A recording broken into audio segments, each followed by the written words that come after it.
occasion received a lot of help from many of our colleagues. For instance, in the Ulrich Handbook of Chinese Applied Linguistics, 50 chapters are everything you want to know about Chinese, and you want to know about Chinese and gender, that's Margie's chapter. Okay, so that, sorry. The topic I'm talking today is Chinese perspective on synesthesia. Many of you, I think a lot of you haven't heard about synesthesia. I hope you'll find it interesting. From sense to sense, from cognition to culture, and from embodiment to universality. I think the most important lesson you want to take home is actually the ambiguity or the polysemy of from sense to sense. Because basically this means from meaning to meaning and from sense modality to sense modality. From taste to hearing, etc. All 5 sense modality. So that's where an area, I think there's a lot of fun, a lot of very exciting work that we could look into. So I'm going to start with defining synesthesia, and I'll discuss the theoretical issues why synesthesia is important. And then I'm talking about the mapping direction and embodiment theory. And then at last, if you still have a little bit of time, I'm going to introduce the linguistic synesthesia identification procedure. Okay, for those of you who have heard about synesthesia, most likely you have seen this book. This is okay,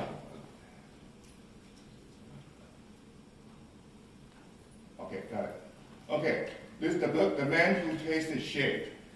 Now, this is probably the most famous book on synesthesia, and a lot of people understand synesthesia through this book, which is a very famous book.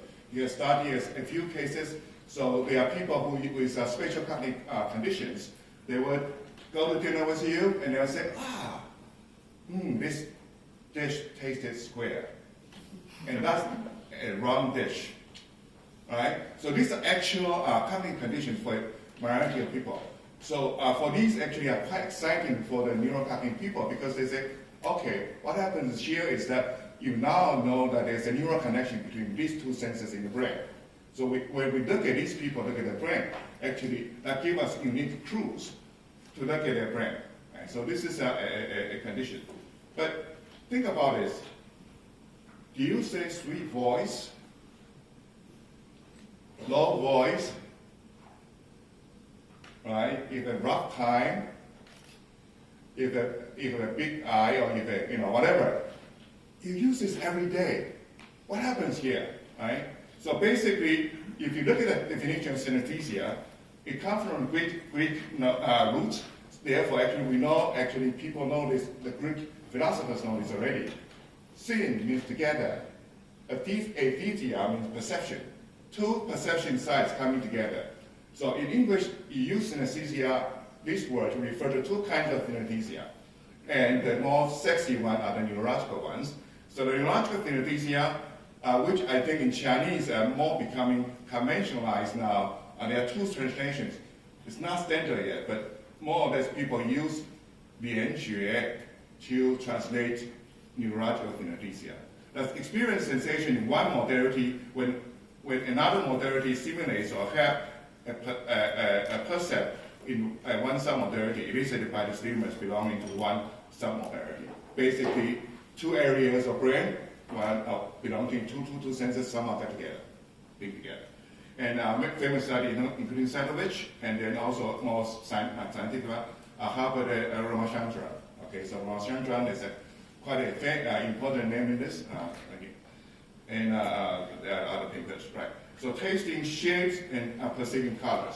So a lot of previous studies actually, they were giving coloring letters with words with colors and doing experiment. For instance, that's one way to do it. In Chinese, people are trying to start one of my PhD started to study now. He's trying to put colors on the reticles and see, what are the conditions of perception, facilitating certain words, facilitating colors. So this sort of cross-modal kind of thing, wanting to see if there's anything in the mind. But there's also linguistic synesthesia that I mentioned, and in Chinese, more conventional translation is tonggan, right? So use this for items of perception, one sensory modality to describe perception in another modality, okay? And as early as Greek, but And actually, in linguistic literature, in language, 1966, there was a paper, Williams' paper already, we know this already. So as I said, 3 voice, there are many, many such examples.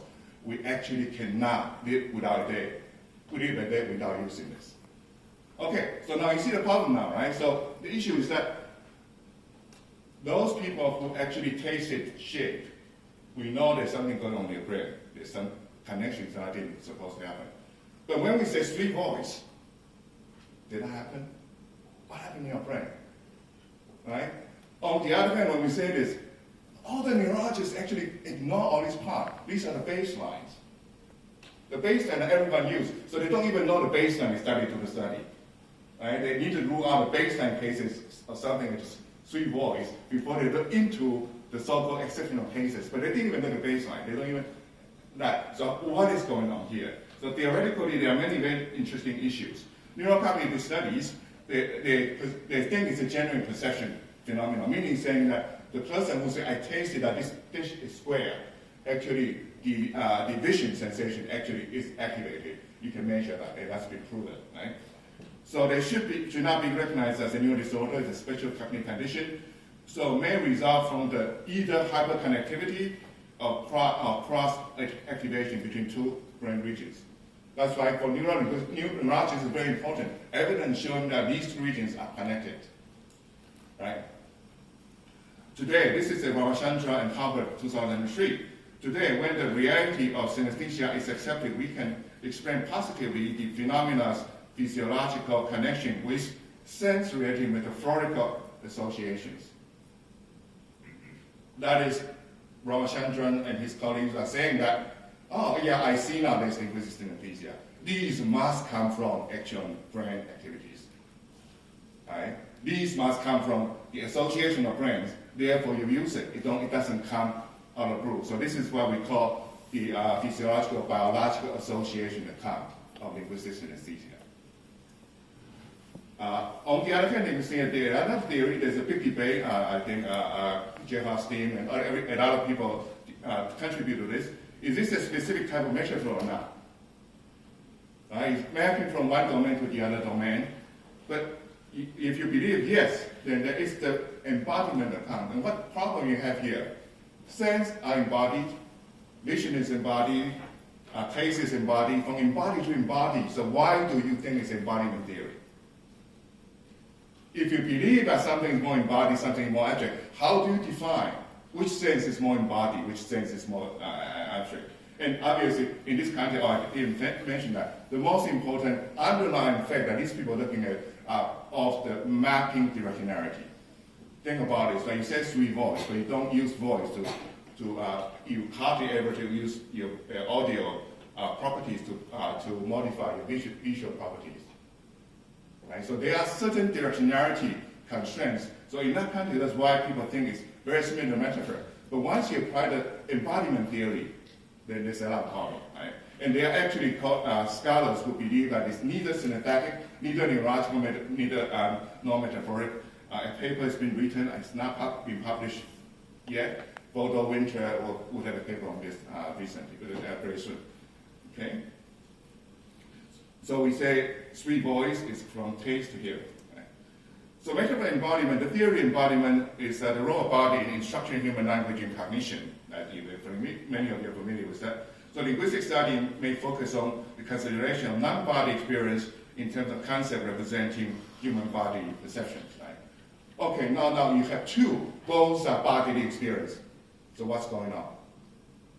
Right? So how do you define that? Right? So particular issues, these are, I showed a series of papers that's been done. So a lot of work that's been described here done by myself and the Zhao Qingjing, who's a recent PhD to finish her Viva. Then there's also Chen Jiajie, who's a recent postdoc. And Chen Yuxian here is also a current postdoc. She also contributed it. So it's a lot of our team. Right? So in linguistic synesthesia, is it hardwired? So it's a hardwired theory, the biological association theory. But then what is prediction? The prediction would be, since all human brains are the same, in linguistic synesthesia, in all language should be the same. Now you look, you should be suspicious already because it cannot be, right? And then how do you account for directionality? Wonderfully, I think most people want to see that this is brain-based. But the fact itself is problematic. Right? But if it's synesthesia is a subtype of metaphor, motivated embodiment, then how do you define concrete versus abstract in that sense, in this context? And then they also should be strong universals, right? Because the concept of concrete versus abstract should be somewhat universal. And though there should not be a lot of variations across different languages. Okay, previous literature before our study has been done, published mostly actually are based on Indo-European languages. And they have certain theory about the mapping directionality and this constraint. This is a woman, 57, so you can see this is very intuitive, right? Touch, mostly in body. Taste, you have something. Smell, the object is not there. Hearing, and you have the sound, and vision is very far away. So this is the first sort of attempt at mapping the embodiment theory. And then William, this is the linguistic the language, the technical language. He uses dictionary, all the dictionary in English to look at it, and the data shows differently. Otherwise, so the mapping constraint comes from touch to taste to smell, and then he divided vision to dimension and color, right? And so for him, actually, vision is more embodied than hearing. Okay. Let me put it this way. Actually, if the data everyone looking at right now, actually, hearing mostly are the most likely target. Okay, so the Ullman's earlier hypothesis is not right? And as Strict Livers, I forgot to mention her, she's also a postdoc that worked with us. She's actually the one who sort of introduced us to this topic that she was working on that week, and then we started working on this. She also shows Italian that these mapping tendencies are fairly standard, right? Okay. Now, a little bit digression to see actually what has been assumed is not necessarily true. All of you know Chinese. So what is the basic verb for smelling in Chinese? Wen, right? So do you see the character wen? Is there anything wrong with that? Wen is with the ear radical. How can you smell with your ear? So what's wrong with you Chinese people, right? Even the most basic verb in your language is a synesthesia. And a synesthesia in exceptional case. Because hearing to smelling is very exceptional. Supposedly, by that theory, you can see the theory. It shouldn't happen. But you can, if you know the dialectal studies, there are northern dialects, Tianjin, Hubei, they don't say wen. So you know what they say? You should ting, right? So Mandarin speakers say, you Hubei people, you are crazy. But actually, you're doing the same thing. We southern people are very rational. In Taiwanese, we say ping. We use nose. Right? So anyway, so this issue here I want to show you is basically saying that actually in Chinese, what is very interesting is that even at the lexical level, at the character level, you have evidence for synesthesia. And then also you have certain evidence showing that the directionality is not what you expected when you look in the Western language. So we have something to contribute. So what can you find in character? Let me just give you one fun example. 美. Okay, 说文解字, 扬大为美. Fat sheep, taste good. You know that already, right? So how do you write a character for tasty? Obviously, tasty cannot be represented easily by a character. So what we found was they used 扬大, these are visual characters to represent taste. And then, how do you create a character meaning for beauty? Right? Of course, the positive property of tasting using gustatory properties to define a visual property. This is common synesthesia. Right? So you go vision to taste, taste back to vision. Everything in the story is in the character. Right? The story of these travel of synesthesia in two steps are in character already. Now, no language in the world will have this. And also, that actually represents something that happened a long time ago, 2,000 years ago. Right? So that's something we actually started doing. when we do synesthesia, William only looked at dictionary for 200 years. We actually studied from 说文解字. And we use all the information from 说文解字 to do this. Right? And then Xian and Jian, I won't go into details. Okay, so lesson from Chinese characters. The rhetorical system gives very concrete evidence of synesthesia, show that synesthesia can happen at a sublexical level. Fossilized evidence of linguistic synesthesia from thousands of years ago, underlying the roles sense organ can be used. This doesn't happen as much in English. In the character level, actually we use the sense organ called bi, so to identify actually the source domain of the sense quite a lot. Okay, the sense organ is more often represented, it is more concrete in the radical system. And the information encoded by the embodiment of radical may be culturally bound. This obviously Chinese character is something that is not only language but also Chinese culture. Okay, this is the study actually. So we can start to do corpus study and look at the distribution. So this is a large-scale study reported in Zhao and 2018 in 语言教学研究, I think. I won't go into details of this now. I'm going to introduce other studies. But you can look at this already. I want you to see this. You can see this, the numbers of lexical types involved as a source domain of synesthesia. This is all the adjectives in Chinese. So which Chinese adjectives can happen in synesthesia? And we only look at the source domain. That means these adjectives can describe another sense. You can see that the most ones are actually vision and touch. Touch is predicted. Says touch, I say everyone thinks touch is most concrete.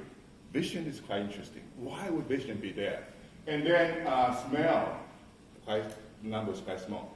Both in terms of lexical types, high frequency and cognitive frequency. This is a recent paper, we're not going to touch about this. This is a different line of research that Strick, Livers, and Winters just published in Lingua. They are looking at the part of speech correspondences and the senses. And there's something going on, probably based on the event structure. But in any language in the world, actually, you will know that the smelling, for whatever reason, has the fewest adjective. The property of smelling is somehow very difficult to differentiate. Right? And that's another story now. Another story that's worth studying and researching. But right now, when we're looking at this, basically what we see here, now when we see this whole picture, we now see the previous prediction is not right. That sort of very naive and intuitive order of concreteness that everyone can just make sense, doesn't make sense if you look at the data.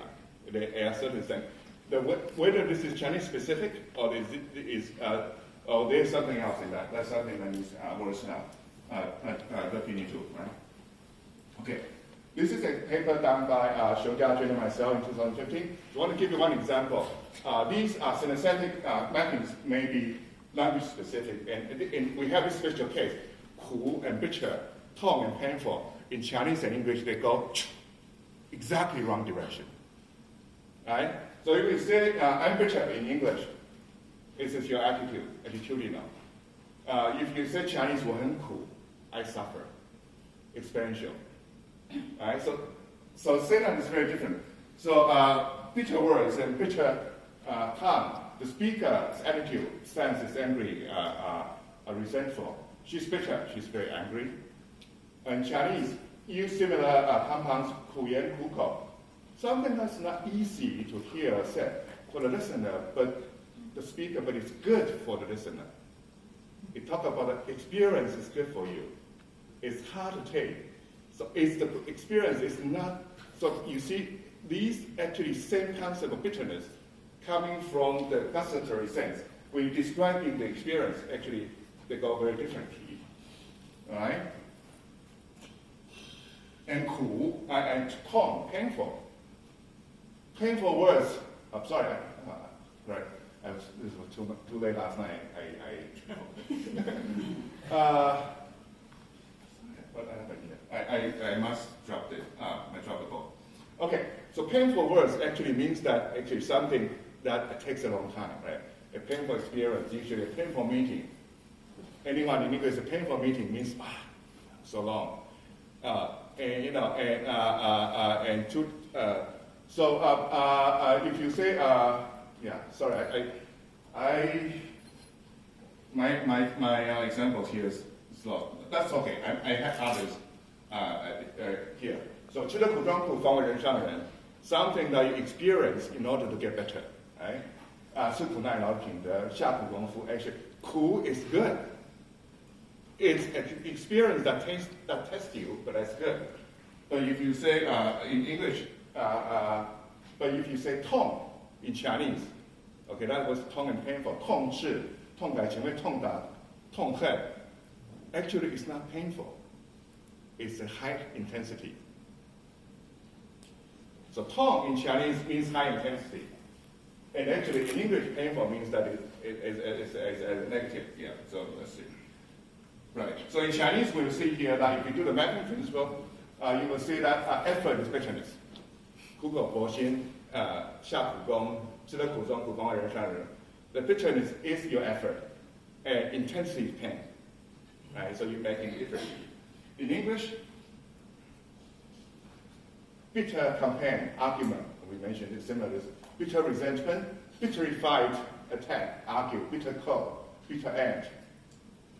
When bitter is applied, the modified action is intensified. Bitter call, very, very cold. Bitter end lasts a long time. So the process is to the extreme. Painful, pain, takes pain with my appearances. You want to succeed in the world, you must take pain about it. Successful are those who are willing to take pain. So pain in English seems to be able to encode effort making. Right? We say bitter in Chinese is effort. Then pain in English is effort. So we now have this cross direction. So let's give you this quite interesting example of painful and pain and bitter in Chinese and English. The mapping when you are using metaphorical use is exactly opposite. Right? They are similar in this negative sense that they have. So in a sense that we can see that this example suggests that there must be cultural language background in this determining these mapping directions.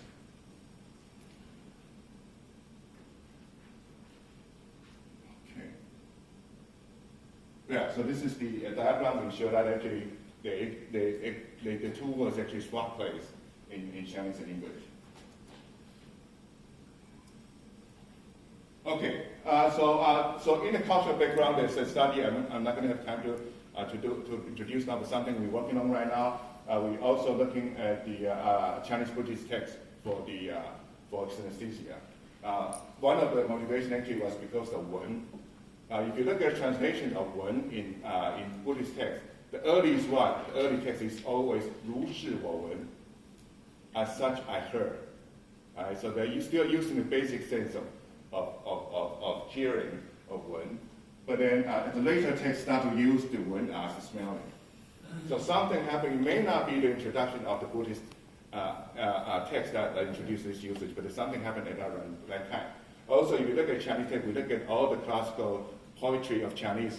There are very few examples of synesthesia. You don't find it in the Shi Jing. We were very, very surprised.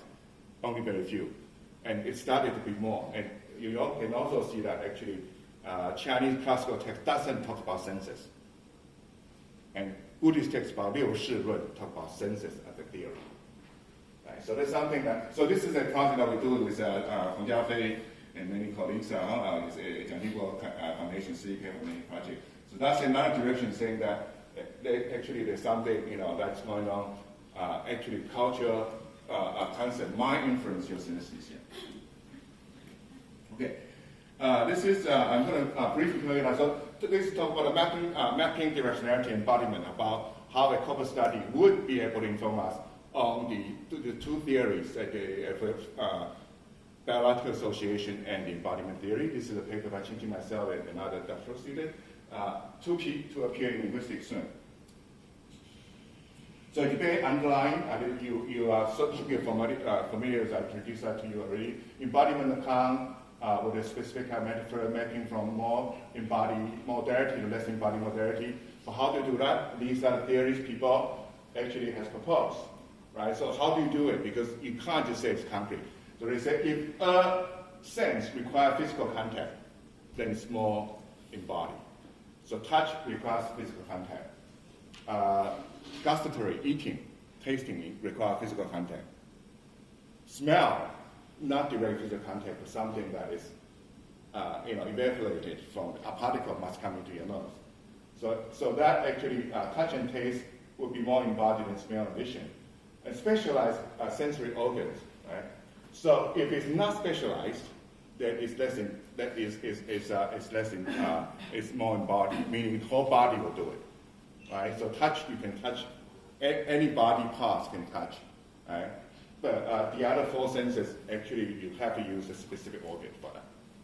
Okay, so these are the theories that other people propose. So basically, if you use these two, then touch is less embodied than, more embodied than taste, and the other three will be difficult. So if you believe these criteria, this is what you get, right? And I think in general, this is what people assume, something like that.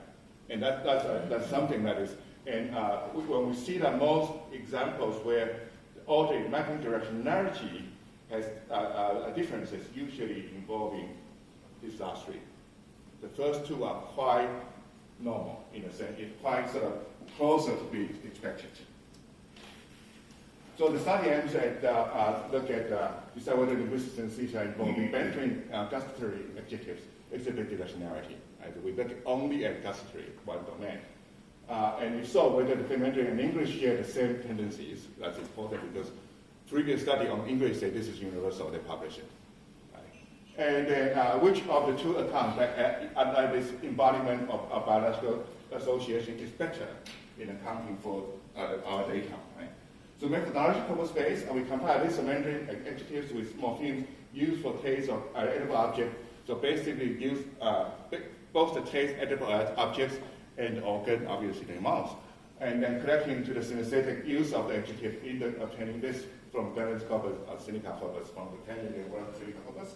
So that's easy because actually we have this, we have the POS, so we can look at that, and then we can just judge that. Right? And then after that, extracting the Mandarin, how to extract these words, we actually use some resources that I compiled previously by the computational linguist. We consulted etymology of using 说文解字, see if the etymology originally is speech from which sense. We also looked at earlier use of morphology and then philosophical logical information. And then now eventually you have to make a manual judgment. We didn't mention this, but there's a different paper that we also try to do automatic extraction. This is the work that we've done with Strick Livers and my other colleagues. We can actually now fairly successfully extract all the kinesthetic usages, basically usages that have two senses occurring in the same expression, both at the lexical level and the compound level. So then we're collecting the data and manually checking whether they are used for perception in other domains, including smell, vision, and etc. Right? So we only look at one source domain. I think those of you who are familiar with metaverse study, that's one of the methodology. You starting with one source domain and checking which target domains are being covered. So these are some examples. 淡淡的花香, right? So light frequency. So if you say 淡, we think that's a taste as source, basically because of water radical. We think it should come from the taste. And then now from the smell olfactory, right? And 夜色浓, right? So again, from this taste to the vision, right? 夜色浓绿, so 浓绿 actually. Right? And 前面的声音 obviously is something that's familiar. So 感觉眼辣手冷, 手冷 obviously is physical, it's not synesthetic, but 眼辣 is synesthetic. Right? 辣 is gustatory, describing the vision of what you see with your eye, right? And so this is this very complex. So based on this data, what we see here is that for lexical types, sorry, I think again apologize. When I transfer, I think there was some color problem I didn't catch. So see this diagram. Actually, we see that actually taste in Chinese go to vision. And this is a exceptional sort of mapping direction. But it doesn't go directly to hearing. So summary of mentally gustatory adjective. Mentally gustatory adjective exhibits directionality and follow the embodiment principle. From more embodied to less embodied are based on the distribution of tendencies, greater than 90%. Okay, so this is something we need to mention. Now, this is another issue where the embodiment theory of metaphor differs from synesthesia. All the literature that studies synesthetic linguistic synesthesia knows that the directionality, the mapping direction constraint is not absolute. All right? You can see that because you started out with two sense domains which are both already concrete. So directionality constraints are usually by frequency. So we say here's 90%. But metaphor, it cannot happen, right? Metaphor with something concrete to abstract. If you do abstract to concrete, it's not metaphor anymore. So for the metaphor mapping directionality, there's never exceptions, because by definition, it's not possible, right? So this is something different that people are not addressing enough in terms of considering synesthesia or linguistic synesthesia as a metaphor. And some sections of the directionality, such as the transfer from taste to touch or adjective laugh, could be accounted for by biological association. Because laugh, actually, neurological study has already shown that the sense of laugh in human beings actually is the same receptor as painfulness. Because you can see that the spiciness on your tongue is also your skin. So they actually a biological study has shown that you are activating the same nerve. So, when you're eating spicy food, you're causing yourself to feel painful. Exactly the same, neurologically speaking. That actually is a bit controversial. Not everyone agrees, but at least that's one pretty dominant theory or study in the paradigm. Yeah. Okay, so English gustatory adjectives like sweet perfume, sour note, touch, smile, and we also did the whole corpus study because basically when William did his work, he was using only dictionary. He did not use the corpus, so we used B and C and did the study again and to take out some of the words that he uses are quite archaic. It's not used currently anymore. And so touch. So basically, what we see here when we did a reanalysis of the English data, we found that taste actually goes to hearing. Right? So you can see that in English and Chinese, there's an obvious difference that the English gustatory adjectives tend to go to hearing. Sweet, perfume, and sour note. Right? This is more dominant. We're talking about dominance. I can say we can also say 它声音很甜美. Of course, that's also possible. But we're talking about overall token and type frequencies. It's different in English and Chinese. So comparison between English and Chinese directionality from a more embodied modality, that seems to work. So that should be fine. So even though it's not rule-based but frequency-based, the main different relative order on the directionality of vision and hearing are different in this particular source domain mapping.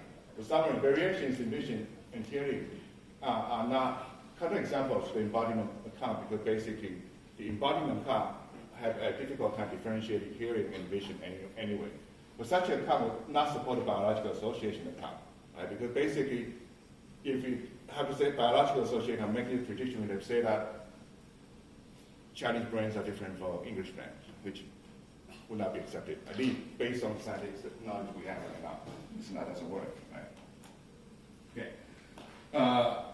So in a way that we feel that actually basically neither account, if you look at it and we look at more data, actually a single account is not compatible. It's not enough. So neither single account would fully predict. So we're thinking actually a better account, as we propose in this paper, that should be incorporate both approaches together. Various studies found that neurocognitive experience and linguistic consideration both constrain the shape of linguistic conventions in language description. Right? So basically what I'm saying is that actually it is the neural experience must play a role too, but the role may not be direct. The role may be indirect. Right? And so that since the role is indirect, it's modulated by your language cultural experience, such that would allow to have some variations.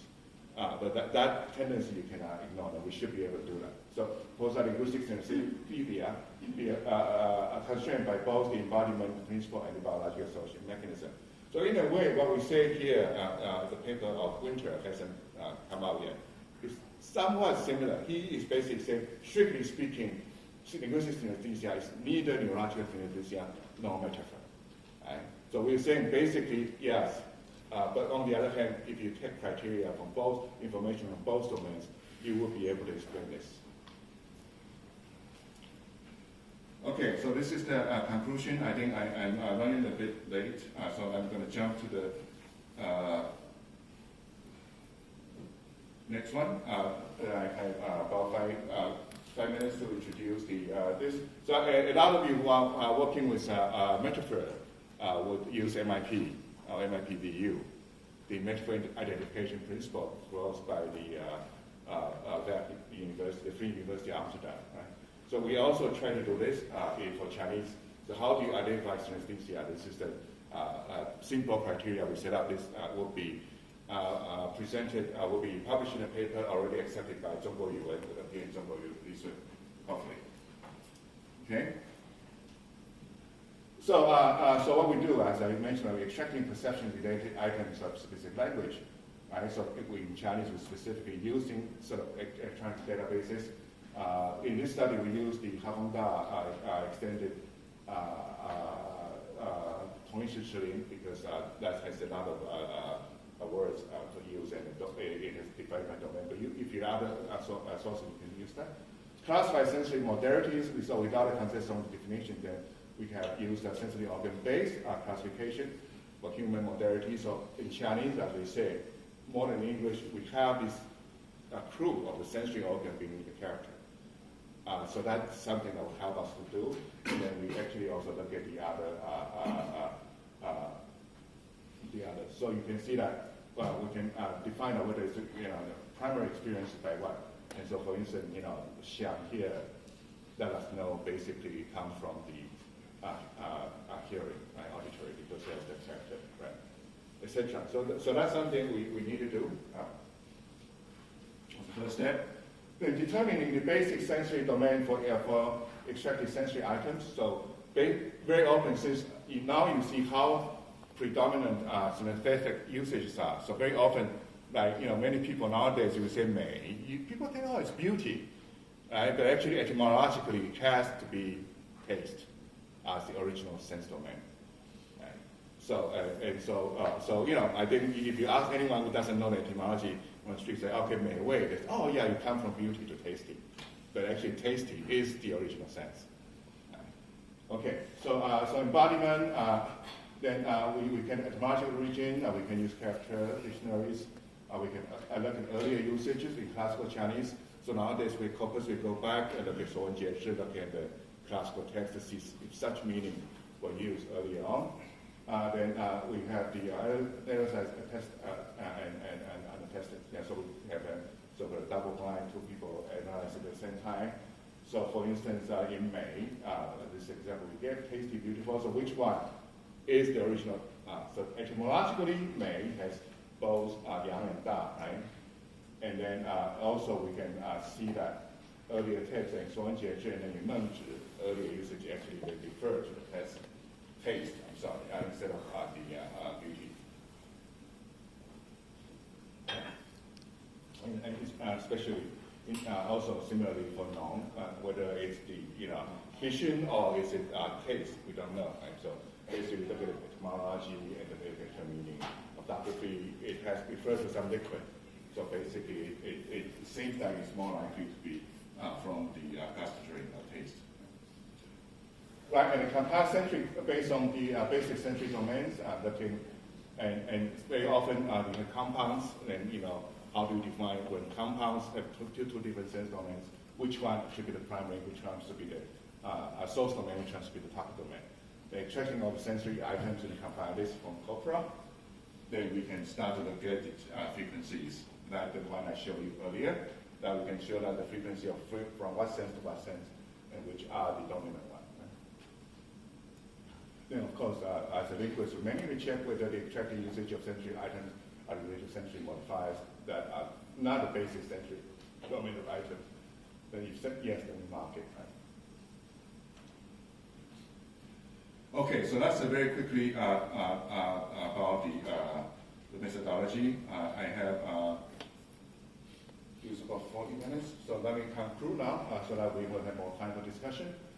Future directions, this is actually the first one, relation between linguistic representation of senses and the synesthesia. Because actually now more studies are being done on the linguistic represented senses. We know that actually even for 5 senses, the basic senses, linguistic representations are not quite exactly the same. Right? So there is a recent study, the paradigms by psychology, Lindner and Cornell. They did the so-called sense exclusivity studies. They kept all the adjectives in one language and then give it to a subject to see, something is considered to be, say for instance, taste or that may, and then you can ask people, see how many percentage of them think it's taste, how many think it's vision, maybe how many percent of them thinking is a hearing, right, etc. So all these things you can see whether certain concepts are more exclusively assigned to one sensory domain or not. And so Dr. Chen actually did that for Chinese, with our group did that for Chinese.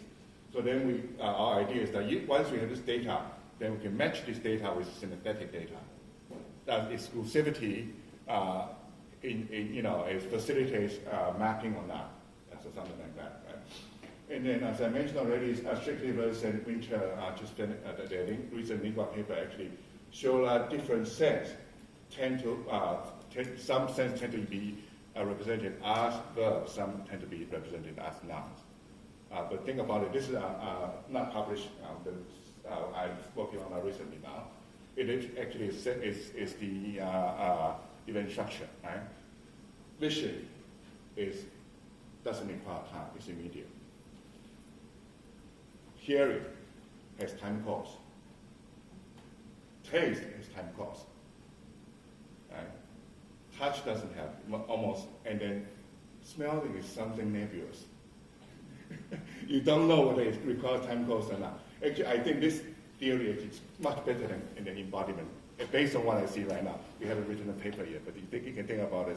This time course and eventuality, I think actually makes better prediction than this simplistic embodiment which most people use but fail to predict the actual synesthetic interactions.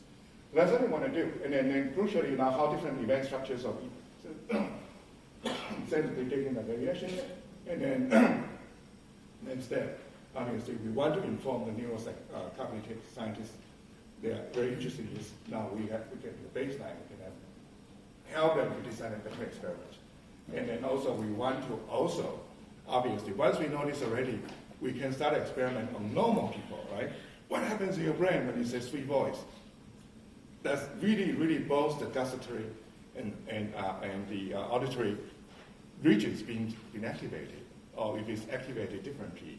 And so that's a question actually, a test that we were not able to do before, thinking about how linking the linguistic behavior of this cross-sensory behavior to the brain activity.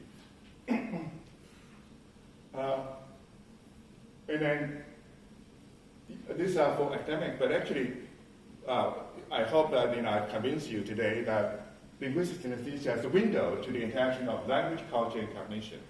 That is very rare that we haven't looked at carefully enough, and really, really worth looking more carefully into. And in addition, Chinese has many, many new perspectives to provide that were actually, at least based on existing literature, that will not cover. We are bringing a lot of different perspectives, so there's a lot of potentials. And even if you are very practically minded, there are many things you can do with synesthesia.